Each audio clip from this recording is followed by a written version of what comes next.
মক্কার উষ্ণ মরুভূমির বুকে এক ধনী গোত্রের মধ্যে জন্ম নিল আমর ইবনে হিশাম। তার পিতা হিশাম ইবনে মুগিরা ছিলেন কুরাইশদের শীর্ষস্থানীয় ব্যক্তি। জন্মের সঙ্গে সঙ্গে সে তার পরিবারে মর্যাদা এবং ক্ষমতার প্রতীক হয়ে উঠল। শৈশবেই তার স্বভাব পরিচিত হয়ে গেল, অহংকারে মগ্ন, কঠোর এবং অন্যকে তুচ্ছ মনে করা। ছোটবেলাতেই সে অন্য শিশুদের সঙ্গে খেলায় প্রতিযোগিতায় জিততে চেয়েছে, ব্যর্থ হলে রাগে ফেটে পড়ত। তার বাবার চোখে সে ছিল বুদ্ধিমত্তার প্রতীক, কিন্তু আল্লাহর পথে সে কখনো সঠিক মূল্যায়ন করতে শিখল না। মক্কার অন্যান্য শিশুদের সঙ্গে তার আচরণ ছিল বৈষম্যমূলক। দরিদ্রদের প্রতি করুণা না থাকা, শক্তিশালীদের সঙ্গে মেলামেশা করা এবং দুর্বলদের অবহেলা ছিল তার স্বভাব। একদিন সে কাবার প্রাঙ্গণে গিয়ে দেখল মুহাম্মদ ইবনে আবদুল্লাহ আল্লাহর দিকে দাওয়াত দিচ্ছেন।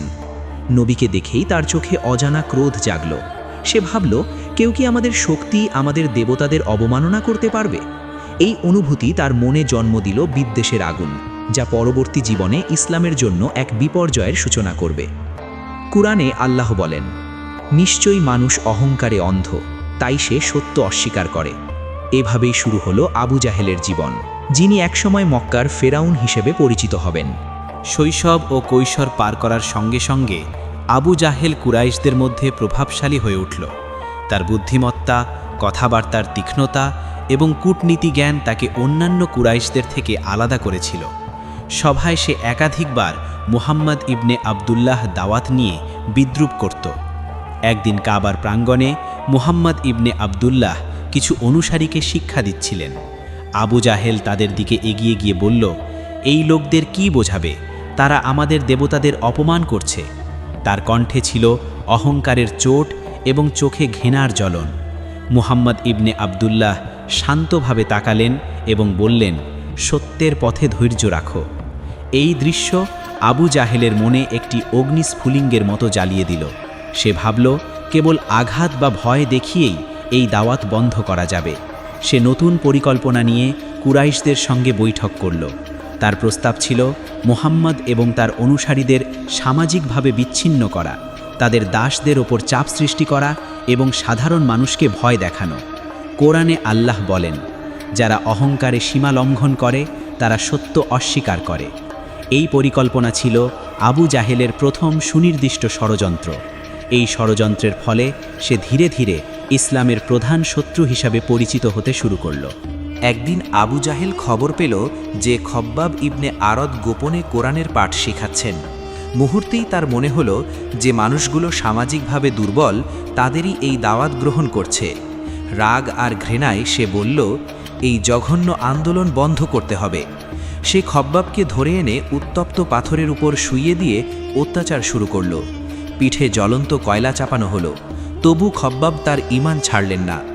এই দৃশ্যটি আবু জাহেলের মনে এক গভীর তৃপ্তি ও একই সঙ্গে আতঙ্ক তৈরি করল, কারণ সে বুঝতে পারল মানুষকে ভয় দেখালেও ঈমান রোধ করা সম্ভব নয়। পরদিন আবু জাহেল আরও শক্ত পদক্ষেপ নিল। তিনি ইয়াসির পরিবারকে লক্ষ্য করলেন। পিতা, মাতা ও সন্তান তিনজনকেই প্রচণ্ড নির্যাতনের মুখোমুখি করা হলো। বিশেষ করে মাতা সুমাইয়া বিনতে খাইয়াত অটল ছিলেন। আবু জাহেল নিজ হাতে তার উপর বর্ষা চালালেন। এটি ইসলামের ইতিহাসে প্রথম নারী শহীদত্বের ঘটনা হিসেবে রয়ে গেল। কোরআনে আল্লাহ বলেন, নিশ্চয়ই জুলুমকারীদের জন্য শাস্তি প্রস্তুত। এই ঘটনা আবু জাহেলের অহংকার এবং নিষ্ঠুরতার চরম প্রকাশ। সে ভাবল, ইসলামের অনুসারীদের ভয় দেখিয়ে পুরো আন্দোলন দমন করা সম্ভব, কিন্তু এই অন্যায়ের চক্রই ধীরে ধীরে তার ধ্বংসের সূত্রপাত করছিল। আবু জাহেলের ক্রোধ কেবল নির্যাতনেই সীমাবদ্ধ থাকল না, সে সামাজিক ষড়যন্ত্রেও নামল। সে কুরাইশদের এক গোপন বৈঠকে বলল, মুহাম্মদ ইবনে আবদুল্লাহ আমাদের দেবতাদের অপমান করছে, আমাদের সম্পদ ও মর্যাদা হুমকির মুখে, তাকে সকলভাবে আলাদা করতে হবে। পরামর্শ হলো বনু হাসিম গোত্রকে সামাজিকভাবে অবরুদ্ধ করা। তাদের সঙ্গে কেউ বিবাহ করবে না, বাণিজ্য করবে না, কোনো সম্পর্ক রাখবে না। আবু জাহেল এই বয়কট বাস্তবায়নের তদারকি করলেন। গৃহস্থরা যদি গোপনে সাহায্য দিতে চায়, তাকে কঠোর শাস্তি দেওয়া হবে। শিশুরা ক্ষুধার্ত, বৃদ্ধরা কষ্টে কাতর। এই দৃশ্যেও আবু জাহেলের অন্তরে কোনো করুণা জন্ম নিল না। সে বলল, এটাই তাদের শিক্ষা। মুসলমানরা 3 বছর এই অবরোধে বন্দী রয়ে গেলেন। কোরআনে আল্লাহ বলেন, নিশ্চয়ই যারা জুলুম করে তাদের জন্য শাস্তি প্রস্তুত। অবশেষে অবরোধ ভেঙে গেল, কিন্তু আবু জাহেলের অহংকার এতটাই প্রবল ছিল যে সে এটিকে কাকতালীয় ঘটনা বলে উড়িয়ে দিল। তার মনে এখন শুধুই একটি ভাবনা, মুহাম্মদ এবং তার অনুসারীদের সম্পূর্ণভাবে দমন করা, আর কোনোভাবেই আল্লাহর দাওয়াতকে মক্কায় ছড়াতে দেওয়া যাবে না। অবরোধ ভেঙে যাওয়ার পর আবু জাহেল বুঝতে পারল কেবল কষ্ট আর ক্ষুধা দিয়ে ইসলামের দাওয়াত থামানো যাবে না। তার রাগ তখন আরও ব্যক্তিগত হয়ে উঠল। একদিন কাবার কাছে মুহাম্মদ ইবনে আবদুল্লাহ একা বসেছিলেন। আবু জাহেল সামনে এসে প্রকাশ্যে তাকে গালাগাল করল, অপমান করল, এমন কথা বলল যা মক্কার ভদ্র সমাজেও নিন্দনীয়। কিন্তু মুহাম্মদ ইবনে আবদুল্লাহ কোনো জবাব দিলেন না, শান্তভাবে উঠে চলে গেলেন। এই দৃশ্য একজন দাসীর চোখে পড়েছিল। সে দৌড়ে গিয়ে খবর দিল হামজা ইবনে আব্দুল মুত্তালিবকে, যিনি তখন শিকার থেকে ফিরছিলেন, কাঁধে ধনুক, মুখে ধুলা। খবর শুনে হামজার চোখ লাল হয়ে উঠল। তিনি সরাসরি কাবার দিকে গেলেন। আবু জাহেল তখন কুরাইশদের মাঝে গর্ব করে সেই অপমানের কথা বলছিল। হঠাৎ হামজা সামনে এসে তার মাথায় ধনুক দিয়ে আঘাত করলেন, বললেন, তুমি তাকে অপমান করছো? জেনে রাখো, আমিও তার ধর্মেই আছি। কাবার প্রাঙ্গণ মুহূর্তে স্তব্ধ হয়ে গেল। কেউ কিছু বলার সাহস পেল না। আবু জাহেলের মুখ রক্তে ভিজে গেল, কিন্তু সে প্রতিশোধ নিল না, কারণ হামজা ছিলেন শক্তিশালী ও সম্মানিত। এই ঘটনা আবু জাহেলের অন্তরে গভীর ক্ষত তৈরি করল। সে বুঝে গেল এখন ইসলামের পাশে দাঁড়াচ্ছে এমন মানুষ যাদের সে ভয় পায়। সেই রাতেই সে একা বসে ভাবল, এই দাওয়াত থামাতে হলে আরও ভয়ঙ্কর পথ বেছে নিতে হবে। কোরআনে আল্লাহ বলেন, আল্লাহ যাকে চান তাকে শক্তি দ্বারা সহায়তা করেন। এই দিন থেকেই আবু জাহেলের শত্রুতা নতুন রূপ নিল, আর তার পতনের পথ আরও স্পষ্ট হয়ে উঠল। মক্কার সমাজে আবু জাহেলের অহংকার এতটাই প্রবল ছিল যে সে মুসলমানদের বিরুদ্ধে যে কোনো পরিকল্পনা করতে পারত। একদিন খবর এলো মুহাম্মদ ইবনে আবদুল্লাহ কিছু গোপন অনুসারীকে রাতের অন্ধকারে কোরআনের পাঠ দিচ্ছেন। আবু জাহেলের মনে হলো, এই আন্দোলন যদি মানুষকে ছড়িয়ে দেয়, আমাদের ক্ষমতা চিরতরে ক্ষুণ্ণ হবে। সে সঙ্গে সঙ্গে কুরাইশদের একত্রিত করল এবং বলল, যে কেউ তাদের সহায়তা করবে তাকে কঠোর শাস্তি দেওয়া হবে। আমরা তাদের সব পথ বন্ধ করব। তার নির্দেশে যুবকদের দল গঠন করা হলো, যারা রাতের অন্ধকারে গোপনে মুসলমানদের দেখাশোনা করত। একদিন আবু জাহেল নিজেই সেই দলের সঙ্গে গিয়ে দেখলেন এক যুবক কোরআন তেলাওয়াত করছে। সে ক্ষিপ্ত হয়ে চিৎকার করল, তরুণকে ধরে আনল এবং হুমকি দিল, তুমি কি জানো তোমার এই কাজ তোমার গোত্রের জন্য লজ্জা? যুবক নীরব থেকেও আল্লাহর পথে অটল থাকল। এই দৃশ্য আবু জাহেলের ঘৃণাকে আরও তীব্র করল। সে সিদ্ধান্ত নিল, এখন শুধুমাত্র ভয় দেখানোই যথেষ্ট নয়, সরাসরি আক্রমণ করতে হবে। কোরআনে আল্লাহ বলেন, যারা অন্যায় করে তাদের ধ্বংস অবধারিত। এই মুহূর্তে আবু জাহেলের মনে একটি অদৃশ্য ভয় জন্ম নিল। যদিও সে নিজেকে শক্ত মনে করত, কিন্তু তার অহংকার এবং নিষ্ঠুরতা একদিন তার ধ্বংসের কারণ হবে, যা ধীরে ধীরে বাস্তবে পরিণত হতে শুরু করল। এক রাতে আবু জাহেলের কানে এমন এক খবর পৌঁছালো যা তাকে অস্থির করে তুলল। বলা হলো, মক্কার কয়েকজন নেতাও গোপনে কোরআন শুনতে যাচ্ছে। সে বিশ্বাস করতে পারছিল না। যারা দিনের বেলায় মোহাম্মদ ইবনে আবদুল্লাহকে উপহাস করে, তারাই নাকি রাতে চুপি চুপি তার কণ্ঠ শুনছে। এই দ্বিচারিতা আবু জাহেলের অহংকারে আঘাত করল। সে নিজেও কৌতূহল দমন করতে পারল না। গভীর রাতে মক্কার নিস্তব্ধতায় সে একা একা সেই জায়গার কাছে গিয়ে দাঁড়ালো যেখানে মোহাম্মদ ইবনে আবদুল্লাহ কোরআন তিলাওয়াত করছিলেন। আয়াতগুলো বাতাসে ভেসে আসছিল, স্পষ্ট, দৃঢ়, হৃদয় কাঁপানো। কিছু মুহূর্তের জন্য আবু জাহেলের বুক ভারী হয়ে উঠল। তার মনে প্রশ্ন জাগল, এ কথা কি সত্যিই মানুষের রচনা? কিন্তু পরক্ষণেই অহংকার সেই প্রশ্ন চেপে ফেলল। সে দাঁতে দাঁত চেপে বলল, না, এটা জাদু ছাড়া কিছু নয়। ভোর হওয়ার আগেই সে ফিরে গেল, যেন কেউ তাকে দেখে না ফেলে। পরদিন কুরাইশদের বৈঠকে সে চিৎকার করে বলল, কেউ যেন এই লোকের কথা না শোনে।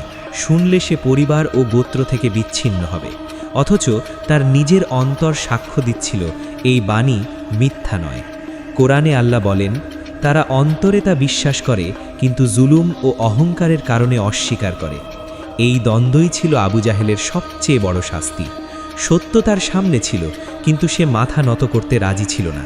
এই অস্বীকৃতি তাকে ধীরে ধীরে এমন এক সিদ্ধান্তের দিকে ঠেলে দিচ্ছিল যা শেষ পর্যন্ত তার জীবনকেই গ্রাস করবে। মুহাম্মদ ইবনে আবদুল্লাহ মদিনায় হিজরত করার খবর মক্কায় পৌঁছালে আবু জাহালের ক্রোধ চরমে পৌঁছল। সে বুঝতে পারল যে ব্যক্তি আগে সীমিত প্রভাবের মানুষ মনে হতো, এখন তিনি একটি নতুন সমাজের নেতৃত্ব দিচ্ছেন। তার অহংকার এটাকে সহ্য করতে পারছিল না। সে কুরাইশদের কাছে বলল, এখন আমরা সকলে একসঙ্গে না হলে আমাদের শক্তি হারাবে। মুসলমানরা শক্তিশালী হয়ে উঠছে, আমাদের অবশ্যই তাদেরকে প্রতিহত করতে হবে। সে যুবকদের একসঙ্গে করে এক পরিকল্পনা তৈরি করল। মুহাম্মদ ইবনে আবদুল্লাহ এবং মুসলমানদের বিরুদ্ধে যে কোনো মূল্যে আক্রমণ। একই সময় কুরাইশদের বাণিজ্যিক কাফেলা শাম থেকে ফিরছিল। আবু জাহাল এটিকে সুযোগ হিসেবে নিল। বলল, যে কোনো উপায়ে আমরা ইসলামের সম্প্রসারণ রোধ করব। আমাদের সম্পদ রক্ষা করতে হবে, শক্তি দেখাতে হবে। তিনি সৈন্যদের প্রস্তুত করলেন। কোরআনে আল্লাহ বলেন, তারা অহংকার করে এবং মানুষকে আল্লাহ পথ থেকে বাধা দেয়। এই অহংকার এবং পরিকল্পনাই তাকে বদরের যুদ্ধের দিকে ঠেলে নিয়ে গেল। সে ভাবল যুদ্ধেই শেষ কথা বলা যাবে, কিন্তু সে জানত না এই যুদ্ধ তার নিজের জন্য ভয়াবহ পরিণতি নিয়ে আসবে। বদরের পথে রওনা হওয়ার সময় আবু জাহেলের ভেতরে এক অদ্ভুত উন্মাদনা কাজ করছিল।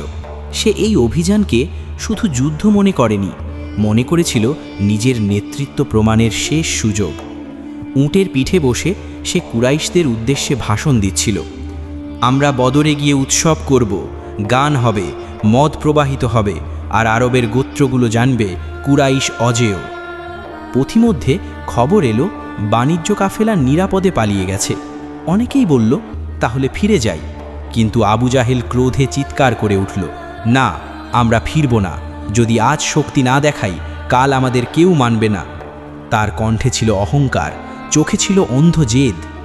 এই সময় এক অদ্ভুত ঘটনা ঘটল। কুরাইশদের কিছু লোকের মনে অজানা ভয় ঢুকে পড়ল। তারা বলল, এটা ভালো লক্ষণ নয়। কিন্তু আবু জাহেল সেই ভয়কে দুর্বলতা বলে গালি দিল। সে বলল, মুহাম্মদ আর তার অনুসারীরা সংখ্যায় অল্প, তাদের শেষ আজই। অন্যদিকে মুসলমানদের শিবিরে ছিল ভিন্ন চিত্র। তারা সংখ্যা কম হলেও আল্লাহর ওপর ভরসা রেখে প্রস্তুত হচ্ছিল। কোরআনে আল্লাহ বলেন, কত অল্প দল আল্লাহর অনুমতিতে বড় দলকে পরাজিত করেছে। বদরের ময়দান তখন দুই ভিন্ন মানসিকতার সাক্ষী। একদিকে অহংকারে অন্ধ আবু জাহেল, অন্যদিকে ঈমানে দৃঢ় মুসলমানরা। এই মাটি অল্প সময়ের মধ্যেই সিদ্ধান্ত দেবে, ক্ষমতা বড় না সত্য বড়। বদরের যুদ্ধে আবু জাহেল সামনের সারিতে দাঁড়িয়েছিলেন। তার চোখে ছিল বিজয় এবং প্রতিশোধের আগুন, হাতে তরবারি। সে বিশ্বাস করত সংখ্যা ও অস্ত্রের ওপর তার শক্তি অপরাজেয়। কিন্তু যুদ্ধ শুরু হতেই পরিস্থিতি তার প্রত্যাশার বিপরীত চলে গেল। মুসলমানরা সাহসীভাবে আক্রমণ চালাচ্ছিল। ছোট ছোট দল তাদের ওপর আক্রমণ করছিল। ভেতরের ভয় ক্রমশ তার সৈন্যদের মধ্যে ছড়িয়ে পড়ছিল। এক পর্যায়ে তার ঘোড়া আহত হয়ে পড়ল। তিনি চিৎকার করেও সৈন্যদের কাঁপানো সম্ভব করতে পারলেন না। একসময় হামজা ইবনে আব্দুল মোত্তালিবের বংশধররা আবু জাহেলকে চিহ্নিত করল। তারা একসাথে আক্রমণ করল। আবু জাহেল প্রতিরোধ করতে গেলেও মুসলমানদের ঈমান এবং দৃঢ়তা তার ওপর চরম চাপ সৃষ্টি করল। তার শক্তি কমে যাচ্ছিল, চোখে ঘৃণার জ্বলন থাকলেও পদক্ষেপে হালকা কমে গেল। কোরআনে আল্লাহ বলেন, যারা জুলুম করেছেন তাদের ধ্বংস নিশ্চিত। এই যুদ্ধেই আবু জাহেলের অহংকার এবং নিষ্ঠুরতার চূড়ান্ত ফল প্রকাশ পেল, যা তার জীবনের প্রতিটি দিন তৈরি হয়েছিল। অন্যায়, জুলুম এবং অহংকার সবকিছুই তাকে শেষ পর্যন্ত পরাজয়ে ঠেলে দিল। বদরের ময়দানে আবু জাহেল শেষ পর্যন্ত আলাদা হয়ে পড়ল। তার চারপাশে সৈন্যরা ছিটকে পড়ল, আর মুসলমানরা দৃঢ়ভাবে আক্রমণ করছিল। ক্রোধ ও অহংকারে তার চোখ লাল, কিন্তু যুদ্ধের বাস্তবতা তাকে চাপে ফেলল। হাতাহাতি শুরু হলো। হামজা ইবনে আব্দুল মুত্তালিব এবং তার সহযোগীরা একে একে আঘাত হানল।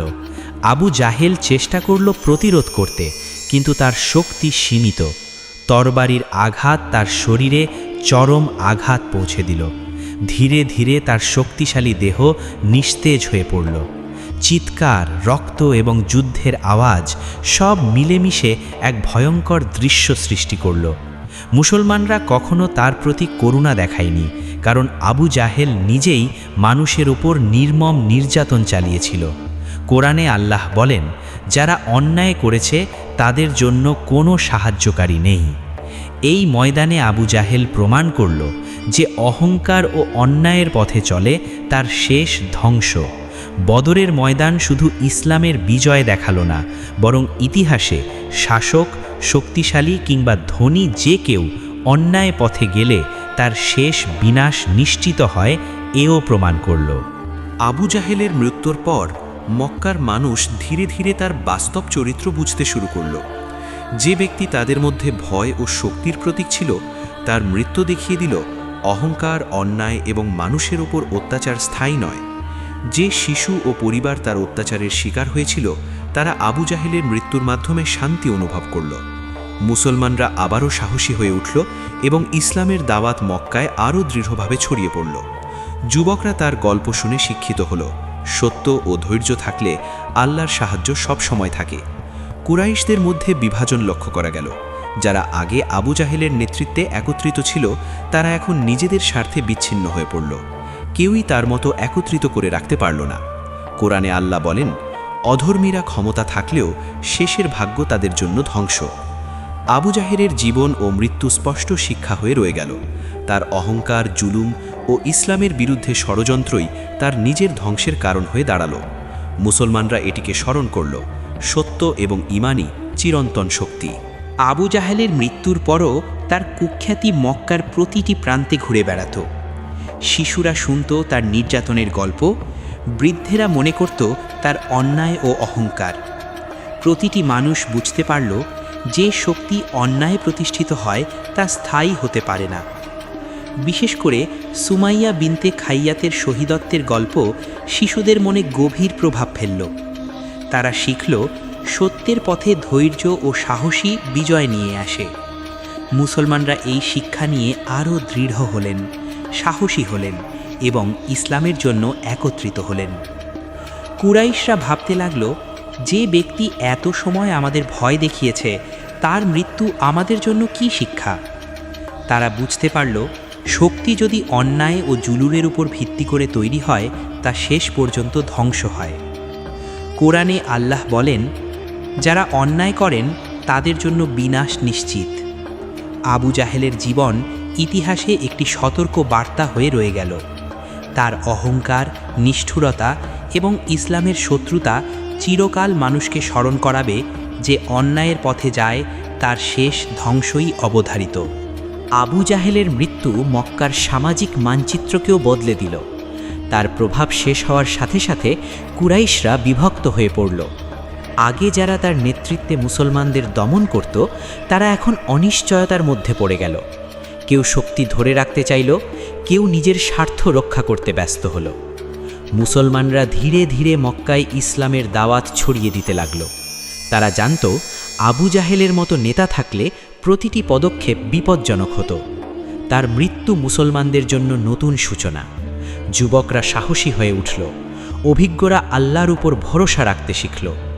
কুরাইশরা ভাবল, যদি তার মতো শক্তিশালী কেউ না থাকে, তবে মুসলমানরা আরও প্রভাবশালী হবে। এই উপলব্ধি তাদের ভীত করল। কোরআনে আল্লাহ বলেন, অধর্মীদের শক্তি যতই বড় হোক, শেষের ভাগ্য তাদের ধ্বংস। মক্কার প্রতিটি মানুষের চোখে এখন আবু জাহেলের চরিত্রের ভয়াবহতা ফুটে উঠল। তার জীবন কেবল ক্ষমতার প্রতীক নয়, বরং ইতিহাসে সতর্ক বার্তা হয়ে রয়ে গেল যে অহংকার ও অন্যায়ের পথে যায় তার শেষ বিনাশ। আবু জাহেলের মৃত্যু থেকে মক্কার সাধারণ মানুষ এবং মুসলমানরা অনেক শিক্ষা নিল। তারা দেখল, শুধু শক্তি এবং সংখ্যাই সব কিছু নয়, সত্য, ধৈর্য এবং ঈমানই চিরন্তন শক্তি। যুবকরা সাহসী হয়ে উঠল, ভবিষ্যতের নেতৃত্বের জন্য প্রস্তুত হল। মক্কার বাজারে শিশুদের মধ্যে আবু জাহেলের কাহিনী শোনা যেত। কত নিষ্ঠুর, কত অহংকারী, কত ভয়ঙ্কর আচরণ তিনি চালিয়েছেন। বিশেষ করে যারা তার অত্যাচারের শিকার ছিল, তারা বুঝল ন্যায় এবং ঈমানই শেষ পর্যন্ত বিজয়ী।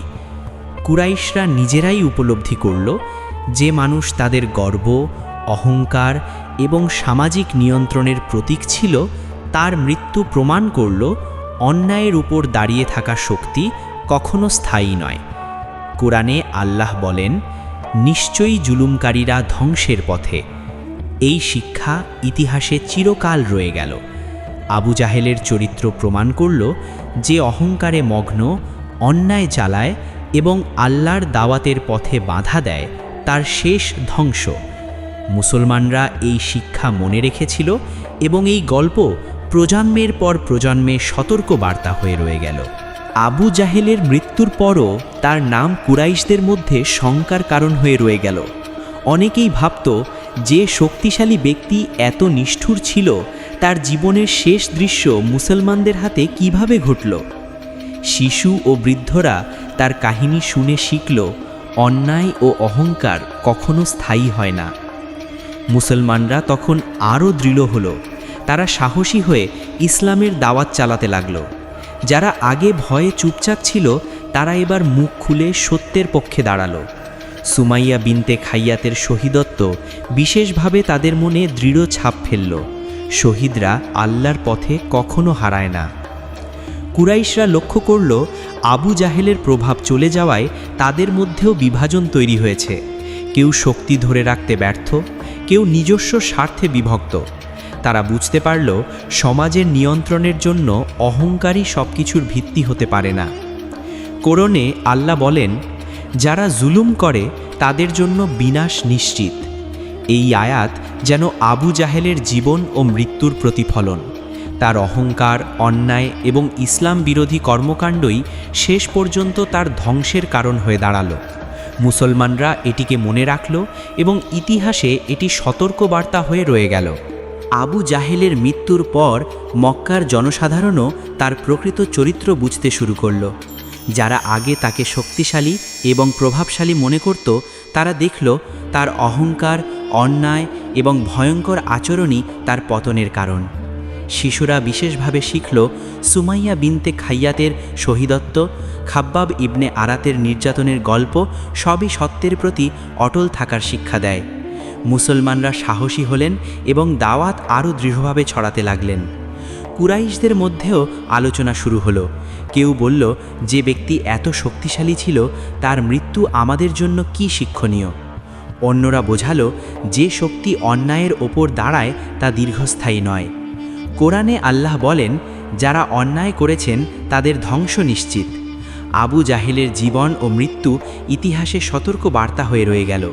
তার অহংকার, জুলুম এবং ইসলামের শত্রুতা প্রমাণ করল যে অন্যায়ের পথে চলে তার শেষ বিনাশী অবধারিত। মুসলমানরা এই শিক্ষা মনে রেখেছেন এবং প্রজন্মের পর প্রজন্মে তা ছড়িয়ে দেওয়া হয়েছে। আবু জাহেলের মৃত্যুর পরে মক্কায় শান্তি ফিরতে শুরু করল। মুসলমানরা সাহসী হয়ে উঠল। ইসলামের দাওয়াত আরও দৃঢ়ভাবে ছড়িয়ে পড়ল। তার মৃত্যুর মাধ্যমে তারা বুঝল, ভয়, জুলুম বা সংখ্যা কখনো সত্যের শক্তিকে হারাতে পারে না। কুরাইশরা বিভাজনের মুখোমুখি হল। আগে যারা আবু জাহেলের নেতৃত্বে একত্রিত ছিল, তারা এখন নিজেদের স্বার্থে বিচ্ছিন্ন হয়ে পড়ল। কেউ শক্তি ধরে রাখতে পারল না, কেউ সাহস দেখালো না। শিশুরা শিখল, সত্য ও ধৈর্য, আল্লাহর ওপর ভরসা থাকলে অন্যায় ও শক্তিশালী প্রতিপক্ষ অপ্রভাবিত থাকে না। সুমাইয়া বিনতে খাইয়াতের শহীদত্ব, খাব্বাব ইবনে আরতের নির্যাতনের গল্প সবই সতর্ক বার্তা হয়ে রয়ে গেল। কোরআনে আল্লাহ বলেন, অন্যায়কারীরা কখনো ভালোভাবে শেষ হয় না। আবু জাহেলের জীবন এবং মৃত্যু স্পষ্ট করে দেখালো যে অহংকারে মগ্ন এবং অন্যায়ের পথে চলে তার শেষ ধ্বংস। মুসলমানরা এটিকে স্মরণ করল। ইতিহাসে এটি সতর্ক বার্তা হিসাবে রয়ে গেল। মক্কায় আবু জাহেলের মৃত্যুর পর মুসলমানদের জন্য নতুন সুযোগ তৈরি হলো। আগে যারা ভয়ে চুপচাপ ছিল, তারা এবার প্রকাশ্যে ইসলামের পক্ষ নিল। যুবকরা সাহসী হয়ে উঠল, অভিজ্ঞরা নতুন পরিকল্পনা নিয়ে এগোতে শুরু করল। কুরাইশরা ধীরে ধীরে বুঝতে লাগল যে শক্তি আগে ভয় দেখিয়েছিল তা এখন নেই। কেউ ভাবত, যদি আবু জাহেল থাকত তাহলে আমরা কি সাহস দেখাতাম। কিন্তু তার অনুপস্থিতি দেখালো সত্যের পথে ধৈর্য এবং ঈমানই চিরন্তন শক্তি। শিশুরা আবু জাহেলের গল্প শুনল, কত নির্যাতন, কত অন্যায়। তারা শিখল অন্যায়ের পথ কখনো স্থায়ী নয়। মুসলমানরা এটিকে শিক্ষা হিসেবে নিল এবং সাহসী হয়ে ইসলামের দাওয়াত ছড়িয়ে দিল। কোরআনে আল্লাহ বলেন, নিশ্চয়ই অন্যায়কারীরা ধ্বংসের পথে। আবু জাহেলের জীবন এবং মৃত্যু ইতিহাসে চিরন্তন সতর্ক বার্তা হয়ে রয়ে গেল। তার অহংকার এবং নিষ্ঠুরতা প্রমাণ করল অন্যায়ের শেষ ধ্বংসই অবধারিত। মুসলমানরা এটিকে মনে রাখল এবং প্রজন্মের পর প্রজন্মে তা ছড়িয়ে দেওয়া হলো। আবু জাহেলের মৃত্যু কেবল ব্যক্তিগত পরাজয় নয়, বরং মক্কার সামাজিক ও রাজনৈতিক দৃশ্যকেও চিরতরে বদলে দিল। তার অহংকার এবং অন্যায়ের ওপর ভিত্তি করে গড়ে ওঠা প্রভাব এখন আর কোনো শক্তিশালী দিক প্রদর্শন করতে পারল না। মুসলমানরা সাহসী হয়ে উঠল, ইসলামের দাওয়াত আরও দৃঢ় হল। যেসব শিশু ও পরিবার তার অত্যাচারের শিকার হয়েছিল তারা শান্তি অনুভব করল। সুমাইয়া বিনতে খাইয়াতের শহীদত্ব এবং খাব্বাব ইবনে আরতের নির্যাতনের গল্প সব সময় শিক্ষণীয় উদাহরণ হয়ে রয়ে গেল। মুসলমানরা দেখল সত্য, ধৈর্য এবং আল্লাহর সাহায্যই শেষ পর্যন্ত বিজয় আনে। কুরাইশরা বুঝল শক্তি থাকলেও অন্যায়ের ওপর দাঁড়ানো স্থায়ী নয়। বিভাজন এবং অনিশ্চয়তা তাদের সমাজে ছড়িয়ে পড়ল। কুরআনে আল্লাহ বলেন, যারা অন্যায় করেছেন তাদের জন্য ধ্বংস নিশ্চিত। আবু জাহেলের জীবন এবং মৃত্যু ইতিহাসে চিরন্তন সতর্কবার্তা হয়ে রয়ে গেল। অহংকার, জুলুম এবং ইসলামের শত্রুতা তাকে শেষ পর্যন্ত ধ্বংসে পৌঁছে দিল। মুসলমানরা এটিকে মনে রেখেছিল এবং এই শিক্ষা প্রজন্মের পর প্রজন্মে ছড়িয়ে পড়ল। আজকের এই গল্পে আমরা দেখলাম কিভাবে অহংকার, অন্যায় এবং নিষ্ঠুরতা শেষ পর্যন্ত ধ্বংসের দিকে নিয়ে যায়। আবু জাহেলের জীবন আমাদের জন্য এক চিরন্তন শিক্ষা। সত্য, ধৈর্য এবং আল্লাহর সাহায্যই চিরস্থায়ী শক্তি। যদি আপনিও এই গল্প থেকে কিছু শিখতে পেরেছেন তাহলে ভিডিওটি লাইক দিন, আমাদের চ্যানেল সাবস্ক্রাইব করুন এবং কমেন্টে আপনার মতামত জানান। ভুল থেকে শিক্ষা নেওয়া, ধৈর্য ধরে সত্যের পথে থাকা, এটাই আসল বিজয়। ধন্যবাদ আমাদের সঙ্গে থাকার জন্য। আল্লাহ হাফেজ।